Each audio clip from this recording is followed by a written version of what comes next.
Os 5 métodos mais utilizados pelos aprovados no Enem e nos vestibulares. É importante nesse vídeo eu iniciar primeiro te explicando o que é um método de estudo, o que são as técnicas de estudo. E aí ao longo desse vídeo eu vou te explicar quais são os métodos que eu utilizei para ser aprovado, que eu utilizo hoje nos meus estudos e que eu aplico com os meus alunos também, dentro do meu método, que leva a grande maioria a resultados absurdos na prova do Enem.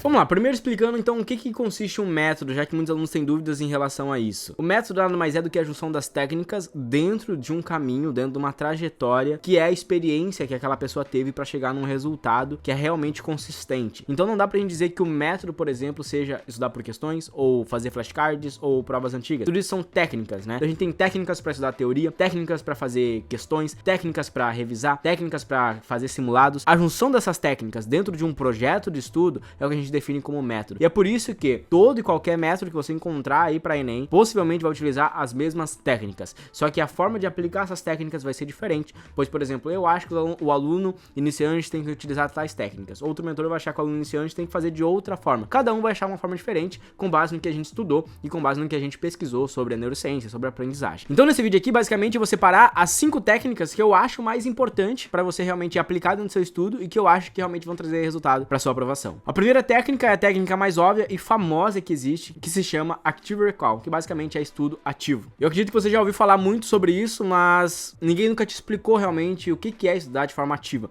Estudar de forma ativa basicamente é se testar o conhecimento, né? Então quando você, por exemplo, assiste uma aula, você não está testando seu conhecimento. Quando você lê a apostila, você não está testando seu conhecimento. Quando você faz um resumo, você não está testando seu conhecimento, você está copiando, tá? Muito importante essa questão, né? Por exemplo, você pode fazer um resumo depois da aula. Ah, assisti uma aula, fechei a aula e vou escrever o que eu lembro. Aí já é uma forma ativa de estudar, né? Aí você já tá aplicando, por exemplo, o que a gente chama de técnica Feynman de estudo, né? Que você tá realmente explicando pra você mesmo ou tá escrevendo ali, né, um resumo daquela aula ali que você tenta lembrar e evocar da sua memória. Então estudar de forma ativa é a técnica principal para todo e qualquer aluno que quer ter resultado. Basicamente vai consistir então em se testar. Quais são as principais formas de teste? A gente vai ter a primeira delas, que são teste teórico ou teste mais objetivo, que é os flashcards, né? Que são perguntas e respostas simples e curtas, que vão servir para você memorizar o conteúdo teórico e aprofundar cada vez mais, né? Se tornar ali bem específico no seu conhecimento acerca daquele conteúdo que você acabou de estudar. Outras formas de estudar de forma ativa entram as listas de questões, e aí existem alguns tipos de listas. Existem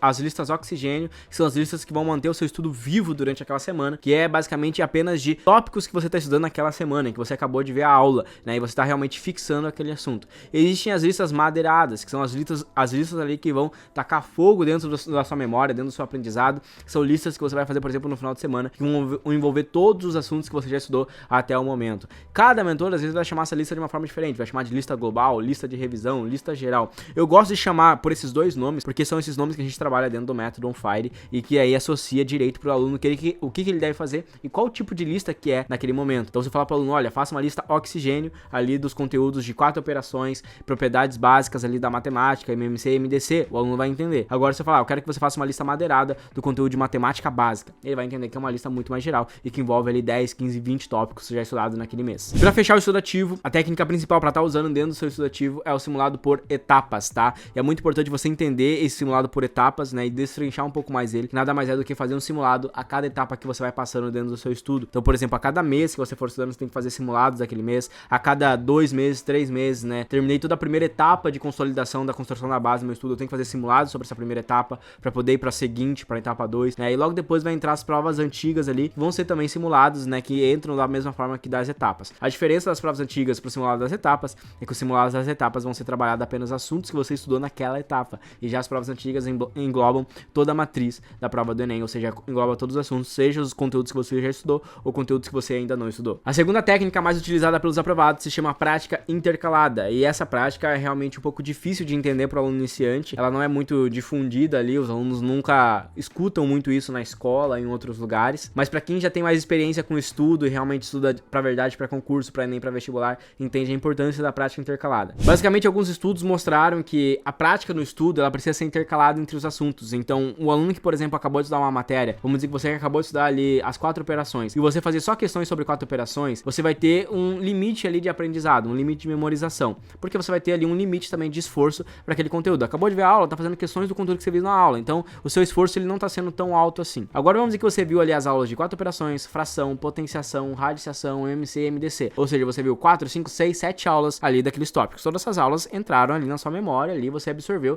Esse é o primeiro contato com a matéria que a gente chama de codificação. Logo depois, você vai fazer uma lista que tenha questões de todos esses tópicos já estudados. Só que essas questões estão todas embaralhadas. Então você vai ter um esforço dobrado pro seu cérebro. Por quê? Porque além de você ter que identificar qual assunto, essa questão aqui é de 4 operações, ou ela é de fração, ela é de MMC, MDC, ou ela exige, por exemplo, 3, 4 assuntos dentro de uma mesma questão, né? Uma questão que envolve mais interpretação, né? E a gente vai chamar isso de prática intercalada. Por quê? Porque os assuntos estão intercalados dentro do seu estudo. Sendo assim, esse teu estudo ele vai ser um pouco mais difícil, vai ser difícil para você realmente resolver um pouco mais essa lista, você vai errar mais, claro, vai ter mais dificuldade. Só que existe um princípio básico do aprendizado que é quando você tem mais esforço para realmente estudar, quando é mais difícil, quando você se esforça mais ali para aprender um determinado conteúdo, você tende a lembrar ele por mais tempo, você tende a ter uma maior retenção, um maior aprendizado. Por isso que a gente recomenda que você faça realmente esse estudo intercalado das matérias, ou seja, em uma mesma semana você vai estudar mais de um tópico e você vai fazer lista com mais de um tópico, depois vai fazer as revisões incluindo mais de um tópico, mais de um assunto, depois você vai unir matemática, natureza e química dentro de uma mesma lista para que você tenha realmente esse estudo intercalado e tenha um aprendizado muito mais sólido. E além disso, você vai criar todo um raciocínio lógico para o seu cérebro de ter que, quando ler uma questão, identificar o assunto, a disciplina e qual tópico está sendo abordado e criar uma estratégia para resolver aquela questão. Se você estuda apenas aula, questão, aula, questão, aula, questão, você acaba robotizando o seu aprendizado e depois, quando você for fazer listas mais globais ou até as provas antigas, o seu desempenho não vai ser tão bom quanto seria se você aplicasse a prática intercalada. A terceira técnica mais utilizada, e é uma técnica que está ficando muito famosa entre os alunos, é a revisão espaçada. Na realidade, a revisão espaçada é utilizada há muito tempo, né, nos estudos, só que ela vem ficando cada vez mais famosa com o uso dos flashcards, com o uso do Anki, principalmente fora do Brasil, nos Estados Unidos, isso é muito famoso, né? Alguns alunos têm um pouco de dúvida sobre como funciona essa revisão espaçada, como aplicar realmente no estudo. Cara, basicamente a teoria da revisão espaçada consiste no seguinte: você vai espaçar o seu estudo dentro do tempo com base na sua dificuldade. Então, um assunto que você tem muita facilidade, você precisa espaçar mais ele no tempo. E o assunto que você tem mais dificuldade, você precisa encurtar esse espaçamento. Por quê? Novamente, princípio básico da aprendizagem. Quanto mais difícil for para você lembrar um conteúdo, quanto mais difícil for para você evocar uma memória, maior será a retenção, maior será a sua memorização no longo prazo. Você tem facilidade no assunto,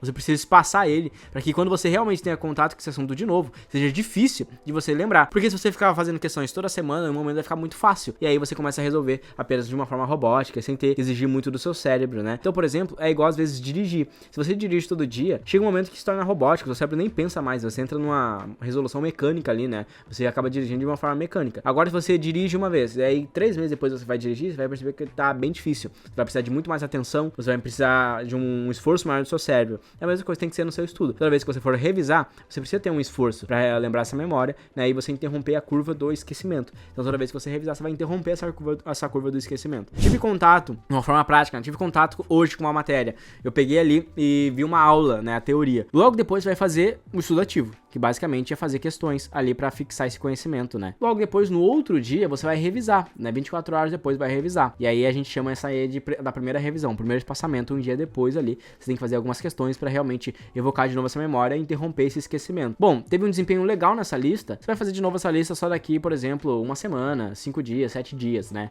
Tive um desempenho ruim nessa lista, então você precisa fazer de novo amanhã. Por quê? Porque a sua curva de retenção tá baixa, né? Você não conseguiu lembrar direito, não conseguiu aprender ainda essa matéria. Então você ainda tá na fase de fixação. Você só vai começar a revisar a partir do momento que você fixou e entendeu ali o primeiro contato, né? Então isso é muito importante de entender. Porque tem aluno que acha que a revisão, por exemplo, vi a aula hoje, já começa a revisar um dia, 7 dias, 15 dias, como se fosse mágica. Não, na realidade não é isso. Você vai começar a espaçar sua revisão conforme você acerta. Então, pô, uma taxa de 70, 80% numa lista, você vai revisar ela só daqui 7 dias. Fiz a lista de novo, 70, 80% de acerto, daqui 15, daqui um mês, daqui 40 dias. E aí começa a fazer ela só nos simulados por etapas e só nas listas ali de revisões gerais. A quarta técnica, que é uma técnica aí também muito famosa, né? Que é a técnica Pomodoro, ou como alguns alunos chamam aí, a técnica de Harvard. Eu não sei de onde tiraram que essa técnica é de Harvard, né? Porque não existe nenhum lugar dizendo que essa técnica é de Harvard. Inventaram isso, né? Pra dizer que era de Harvard, sendo que basicamente isso é estudo por blocos, estudo por etapas. Na realidade, existe uma teoria sobre o porquê que é bom estudar por etapas e por blocos. Barbara Oakley, ela define isso. A Barbara Oakley é uma neurocientista aí,